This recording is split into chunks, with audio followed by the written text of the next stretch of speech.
Hello YouTube, I Fix It All here, Team I Fix It All.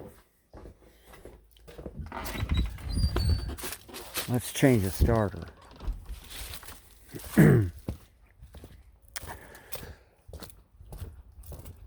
Patient. 1990 Ford Bronco.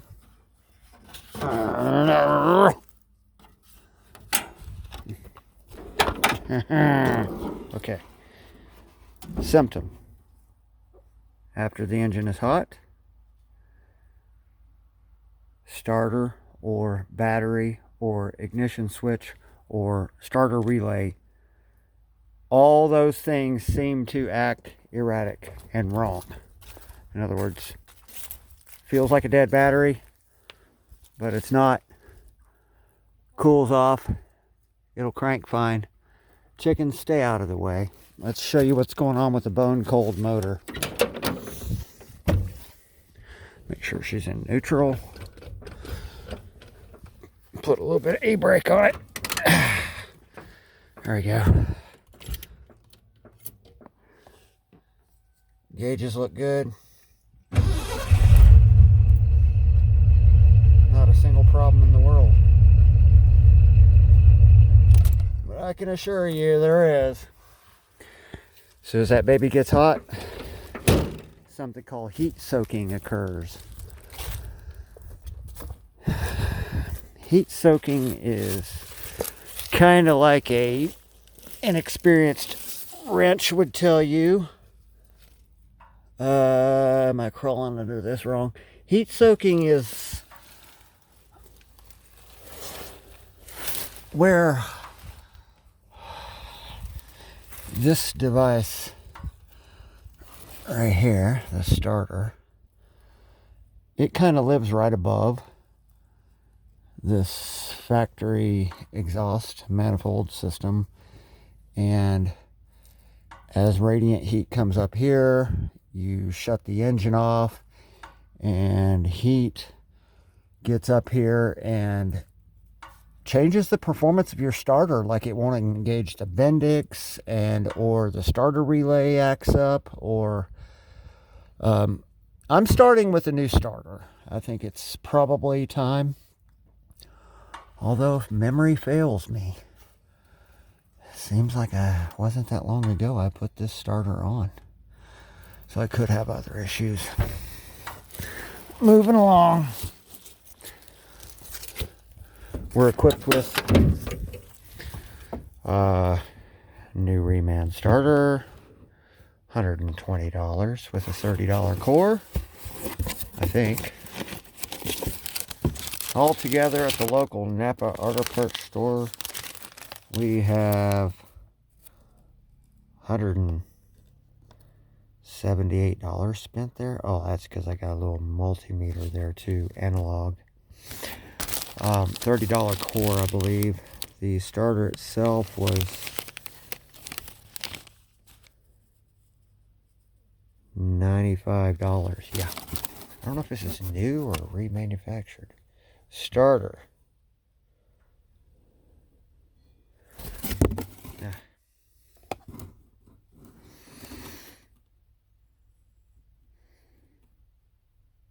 Yeah, I don't see.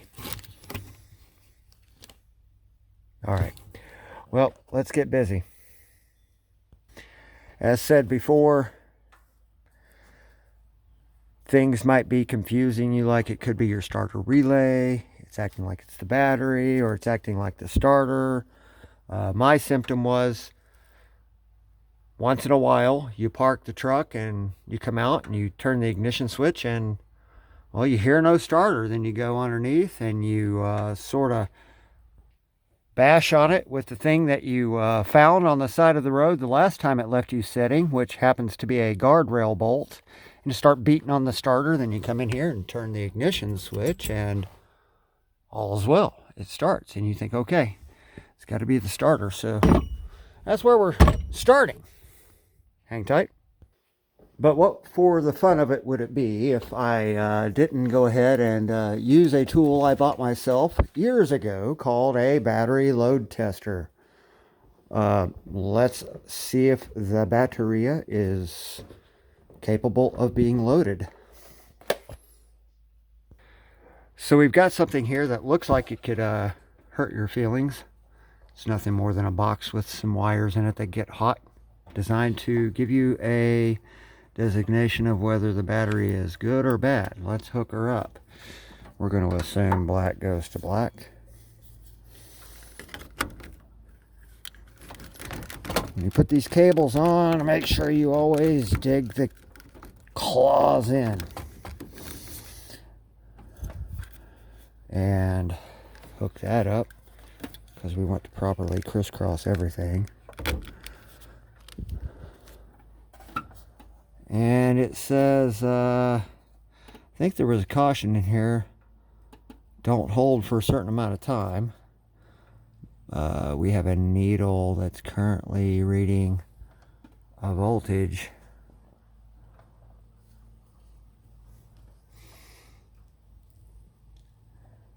It looks like it's telling us 13 volts.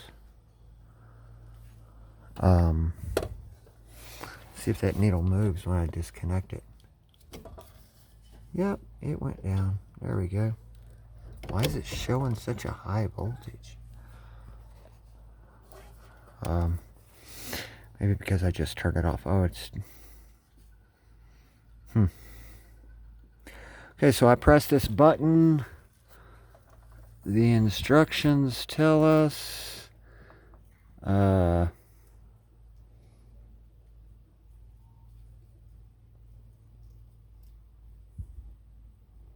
hang tight. If it was a snake, it would have bit us. It says connect the clamps to the battery terminals and press and hold the switch for a maximum of 10 seconds and read the meter with the load on. This is a momentary switch so that if I release it, it'll go back to its off state. Right now we're reading at the maximum of the 12.5 volts. Actually, it's reading close to 13. I'm going to hold the button in. I shouldn't be leaning over the battery when I do this. I feel compelled to at least lose just my right hand. Yeah, here we go. And I stayed inside the green. So that was pretty good. Watch the needle again.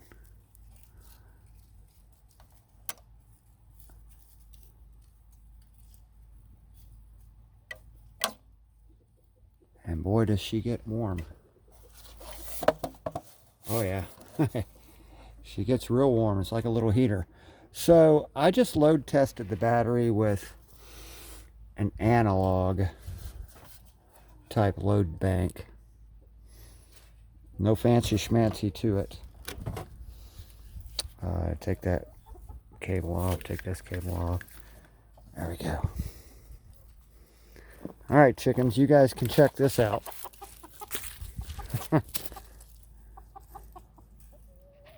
Hang tight. And as typical, I'm going to be using my ladder to help hold you guys. We can watch what's going on here. Set you right up in the worst place possible.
we're just going to take a look at that whole bunch of fuse links right there.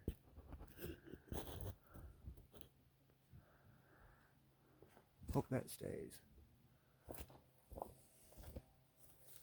When I look at the fuse links themselves and how floppy they are, and I know what's in there. Like a little thin strand of wire that's like 16 or 18 gauge, splicing a number 10 to a number 10 with a 1 or 2 strands of 20 gauge or 18 gauge.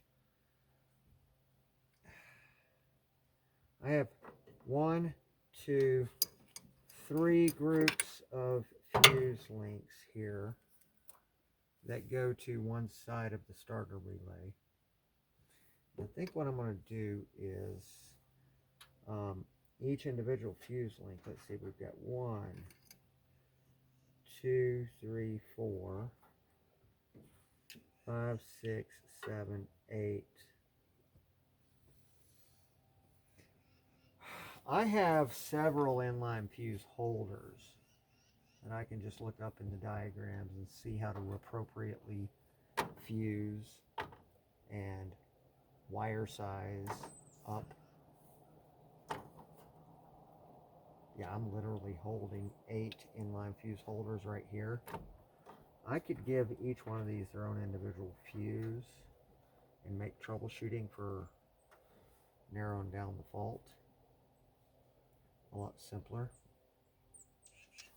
This is obviously a higher current carrying conductor because, gosh, this is like a number 6 gauge, but it taps down to several fuse links, 4 fuse links, and I happen to know one of these legs is the output of the alternator.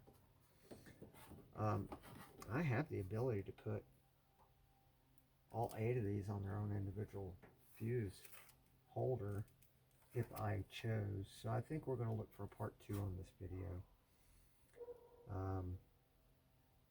Let's go down and at least try to get the starter out. Hang tight. Let's see if I can position you.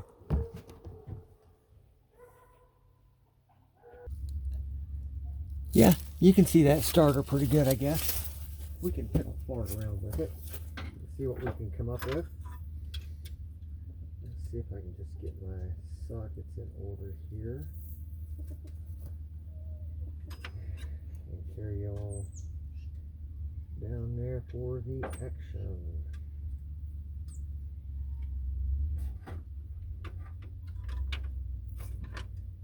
And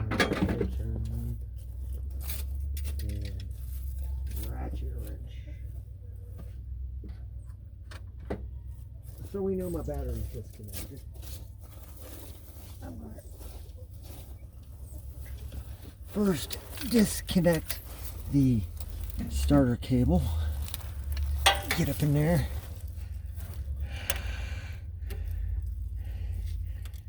Yep. There we go.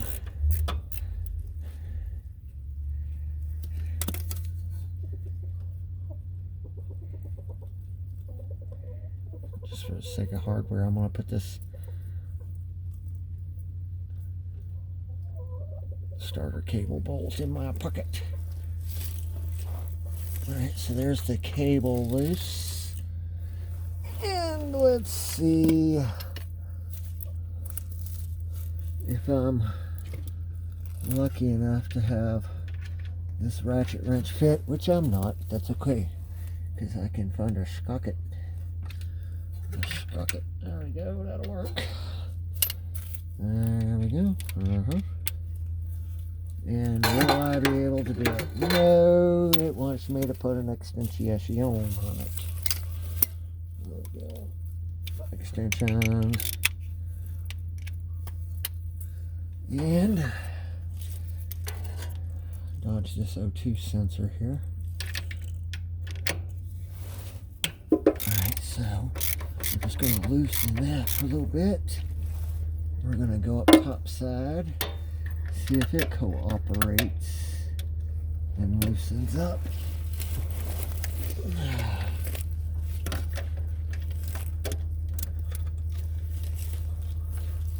Yep.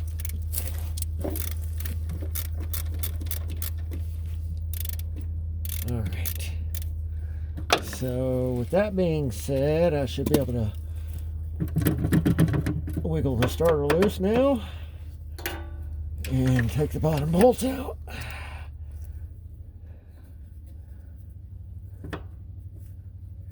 Oh, you stinker.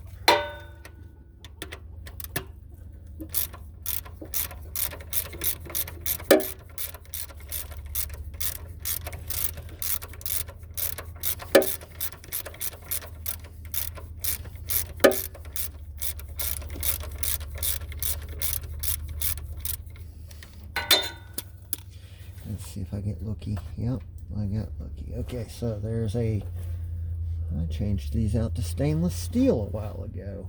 Interesting. Where's that bolt? Let's see if I can wiggle my hand up in here and undo that. See if it's cooperative. Yep.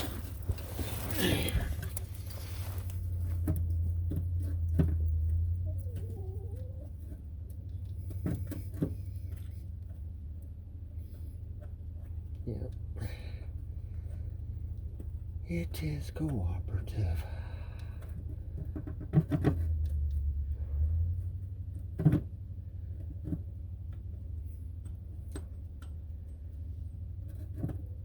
And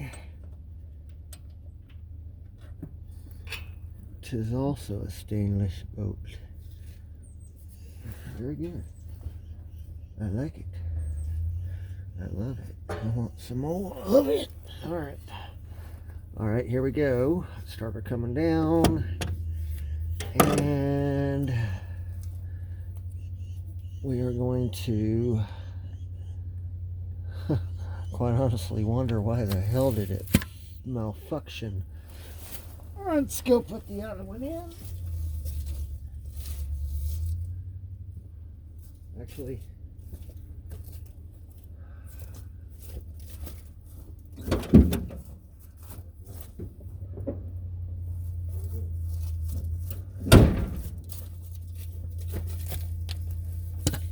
get this starter out of the way.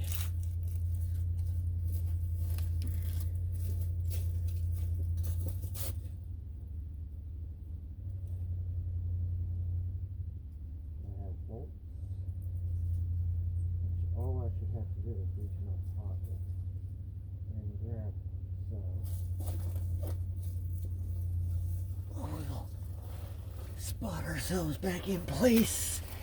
And for the sake of safety, we're going to put the top bolt in first.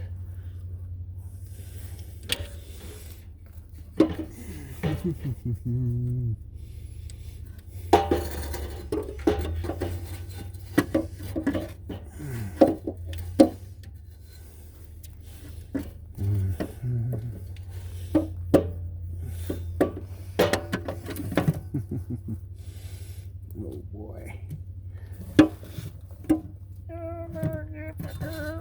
Oh fuck yeah, I just feel my eyes full of stuff. Alright, get your hand up in there and put a little fur around it. Alright. Find the threads. Goodness gracious.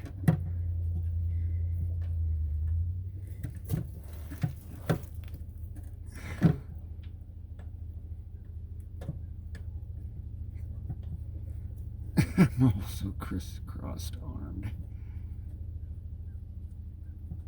Oh boy, I got it.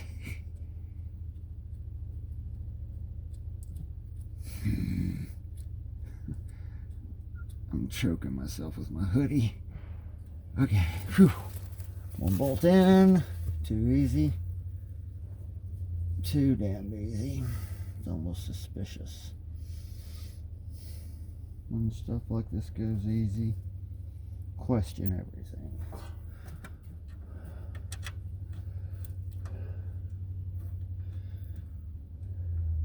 course, there's all kinds of room underneath this Bronco, for Pete's sakes. I mean,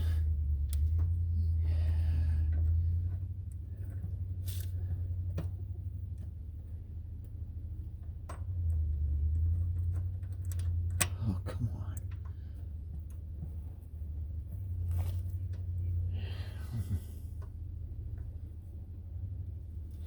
What the hell is going on?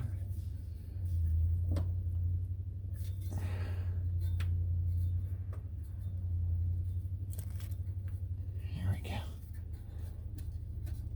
Alright, so I got those threads started. Pretty darn good. Flip my polarity on my multimeter wrench.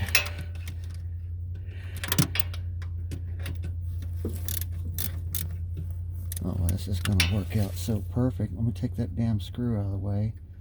Seems like it just wants to be there where it doesn't need to be. Set that in the frame, because that's exactly where I'll forget it.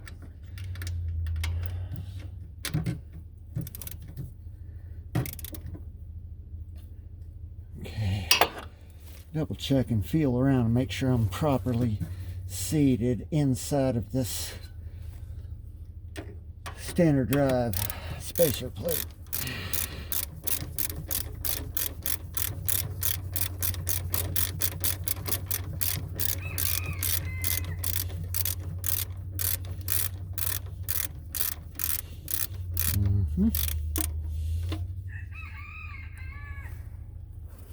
Click. All right.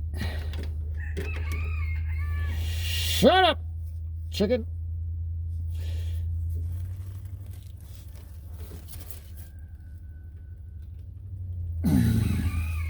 That's got to be enough, Scott. Come on.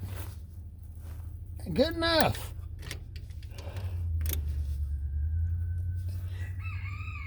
Stop tightening. It's only an aluminum bell housing. Fuck. All right.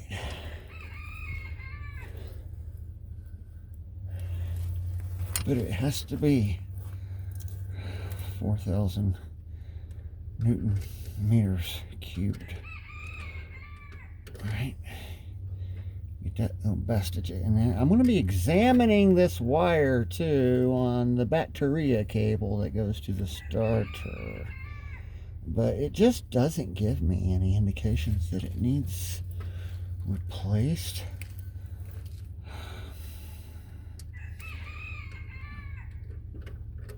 But I haven't pulled it out and fully examined it yet.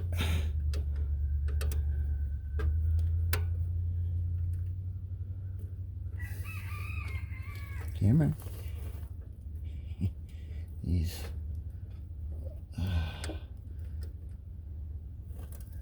Okay. You're giving me probable cause.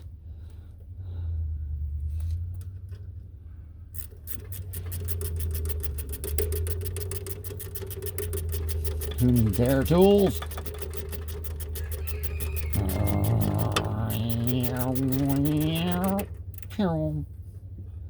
Alright.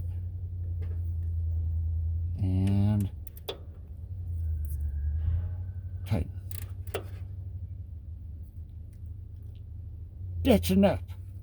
Okay, guys. The starter is installed. Past tense.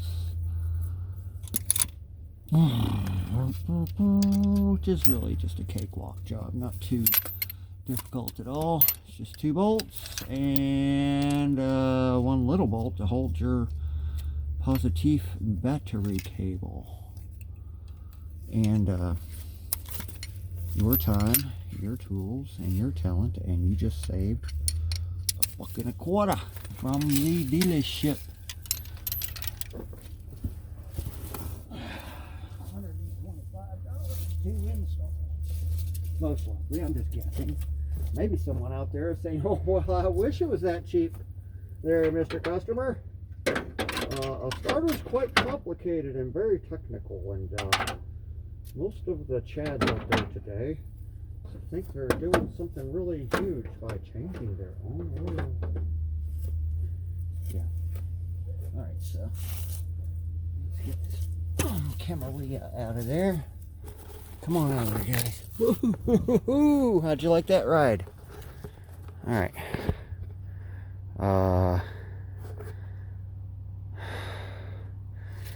Here's the old starter. Honestly, she doesn't look that old. She's still got a piece of tape on her from the day she was new. I'm just not super duper convinced this is bad. See this? See why I'm questioning things? You know, the Bendix. It fires right up when it's bone cold, but it's getting heat washed.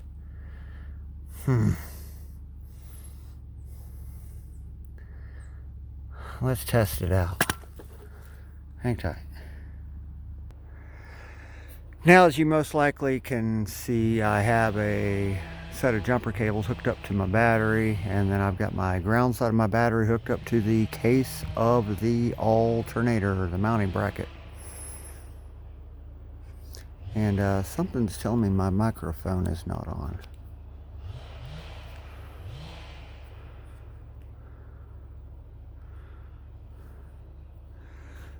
I have no idea how long that microphone's been off. My goodness. But as you can see, I have my battery cables hooked up to the starter. Yeah, starter. Battery.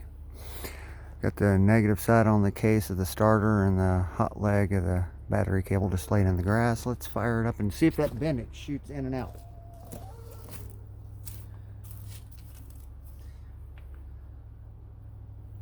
So I'm going for where the battery cable was hooked up.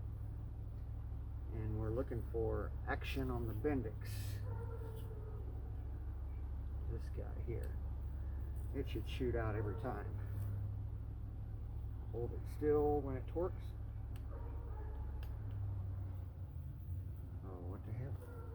Hold on.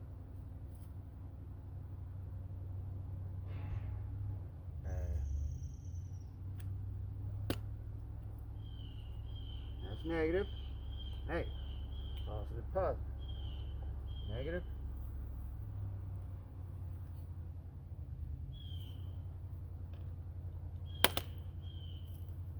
Huh.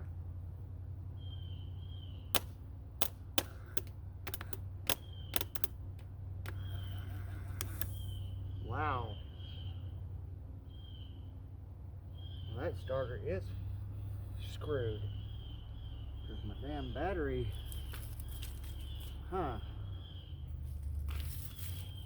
went to shit there. I've never seen a battery do that.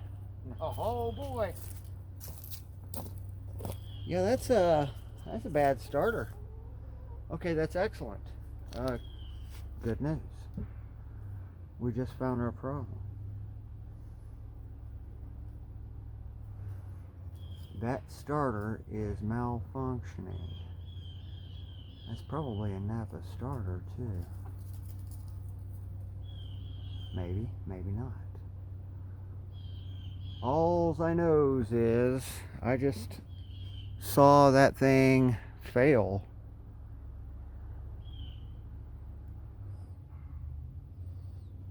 That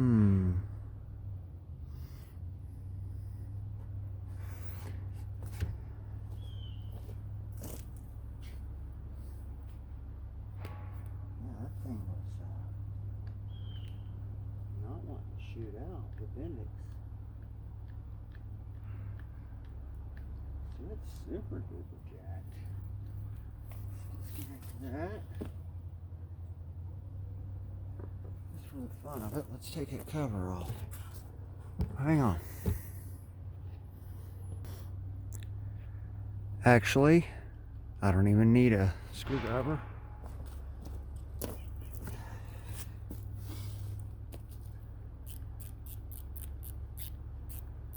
you what these ratchet wrenches are, the cat's meow. Especially when you got 4 wrenches in one. Get a whole set of them. Christmas is coming.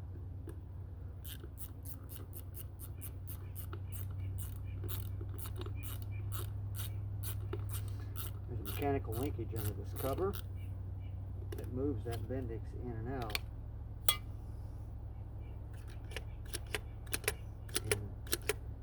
And there's a set of points right here, contacts, that make or break. And I don't know what's... It could be just that.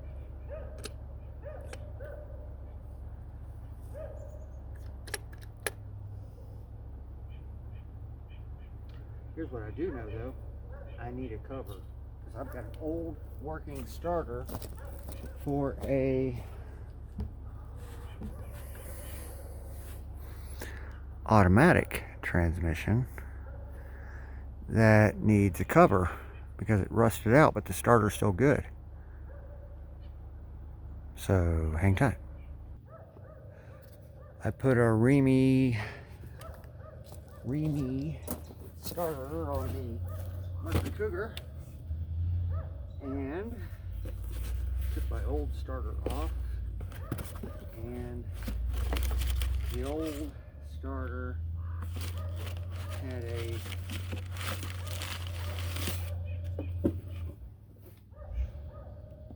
this cover had a rust hole somewhere in here. So what I'll do is I'll transfer this old cover over to my core. It's going back to Napa. This is a good starter.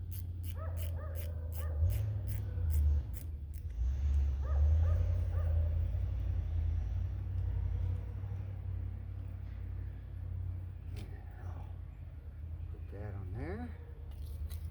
And I'll put this right here.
Okay. And that one, get the shit shed cover. It's not cheating the core charge by any stretch. I'm sure they have stamped out brand new covers they put on.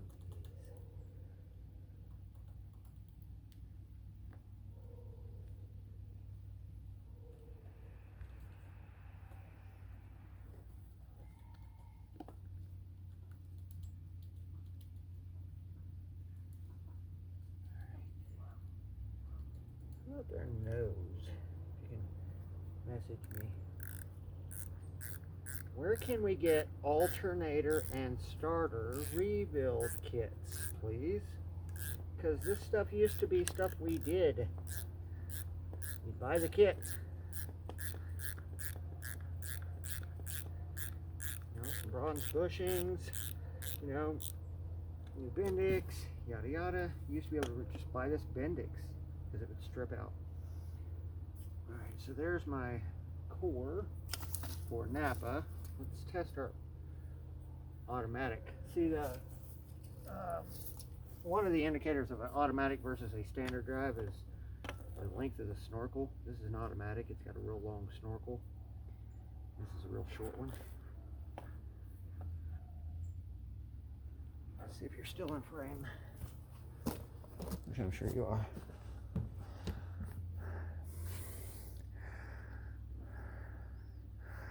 Well, you should be good enough. Yeah, the length of the snorkels on the starters. The long ones are automatic, short is standard. But everything else is interchangeable. So now this is the one I got to turn back in. This is that. We're going to move the battery this time. Move the battery before we test. Didn't like what I saw there. Very strange, very strange. Positive to positive. Make sure I'm not shorted out back there.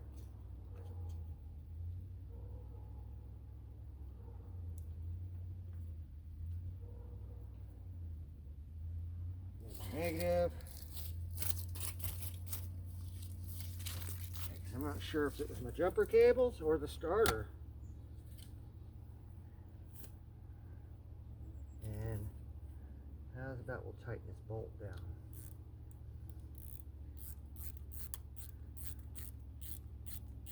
Give us a better tie point for 12 volt ampacity. Let's get our battery cable on. It's our negative battery. See if you're in frame.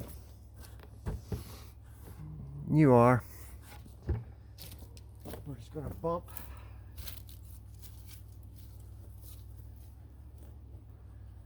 power.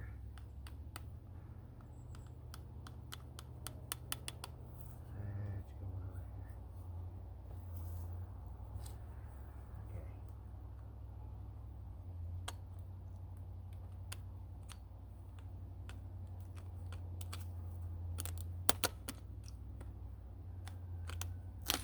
There we go.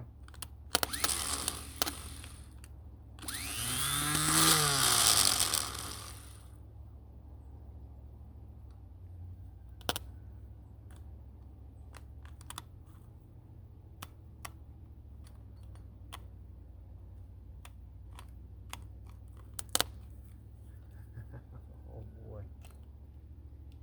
What's going on? That Bendix is supposed to shoot out. No, it's not.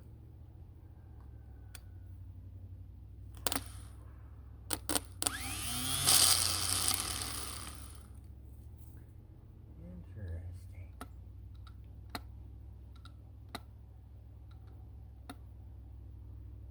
I don't know why it's not shooting out. We're supposed to shoot out.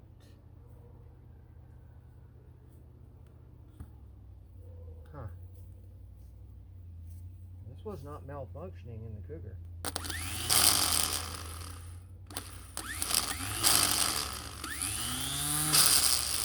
So what we know is that one's spinning and it worked. The other one wasn't spinning. So I'm still classifying this as a possible good spare.